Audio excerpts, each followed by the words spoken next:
ఇందిరాగాంధీ ఆలోచనతో బాలామృతం కార్యక్రమం ప్రారంభమైందన్నారు సీఎం రేవంత్ రెడ్డి. అంచెలంచెలుగా ఎదుగుతూ ఇప్పుడు పరిశ్రమగా మారిందన్నారు. బాలామృతం 4 రాష్ట్రాలకు సరఫరా చేసేంతగా అభివృద్ధి చెందుతోందన్నారు సీఎం రేవంత్ రెడ్డి.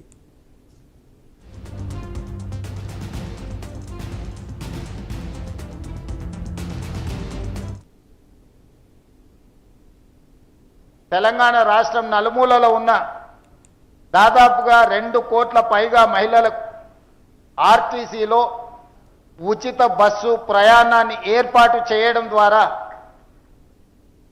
విద్య, ఉద్యోగాలు, ఇతర ఆదాయం కోసం మీరు ఎక్కడికి వెళ్ళి పరిశ్రమలలో పని చేయాలన్నా ₹1 కూడా బస్సు కిరాయిలు చెల్లించకుండా ఎంత దూరమైనా వెళ్ళి పని చూసుకొని తిరిగి సకాలంలో ఇంటికి చేరుకునే విధంగా మహిళలకు ఆర్టీసీలో బస్సు ఉచిత ప్రయాణాన్ని ఏర్పాటు చేయడం జరిగింది.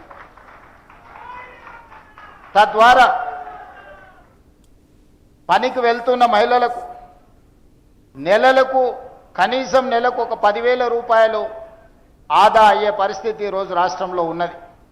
ఇప్పటి వరకు మహిళలకు ఉచితంగా బస్సు ప్రయాణాన్ని ఏర్పాటు చేసినందుకు తెలంగాణ రాష్ట్రం ఆర్టీసీ కార్పొరేషన్కి ₹11,000 కోట్ల చెల్లించడం జరిగింది.